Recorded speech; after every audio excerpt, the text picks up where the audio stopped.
John? Yes. This is Dale Tacheny. Dale, long time no hear.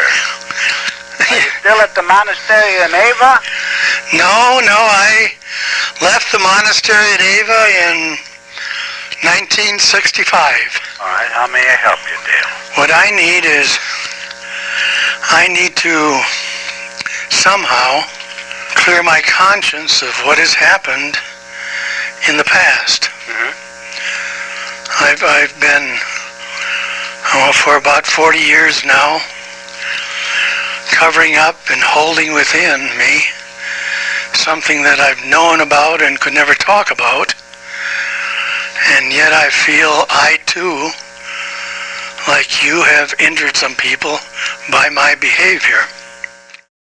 The things that we discussed while you were at the monastery are not quite the same, it appears to me, as a newspaper article that I had read more recently of a young girl's tragic demise. Are you referring to the Irene Garza murder in the Rio Grande Valley? Yes, sir. Okay. Yeah, that has been in the newspapers recently.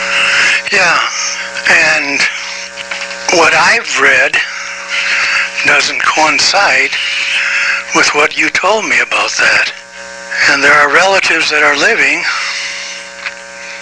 and I would really appreciate, or helpful to me at least, if you'd come with me to those relatives and...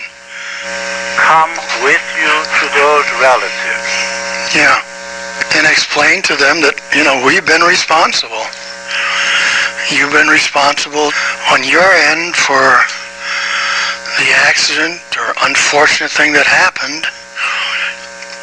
I covered up along with you all these years.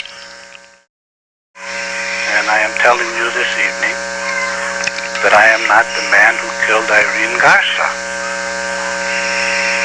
And I certainly don't intend to instruct you, but I can only say that you're going to have to go with your conscience on this and do what your conscience tells you is right, because that's exactly what I'm doing.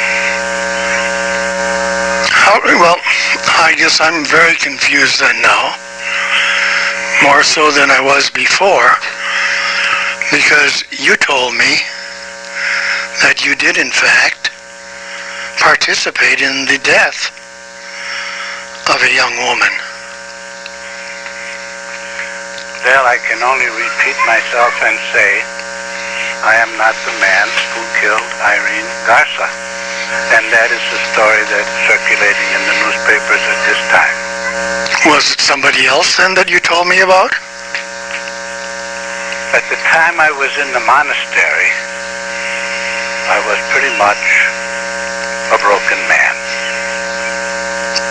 Psychologically, emotionally, spiritually. I have no recollection, but I may have told you at that time. And it grieves me that it's causing you pain at this point in your life.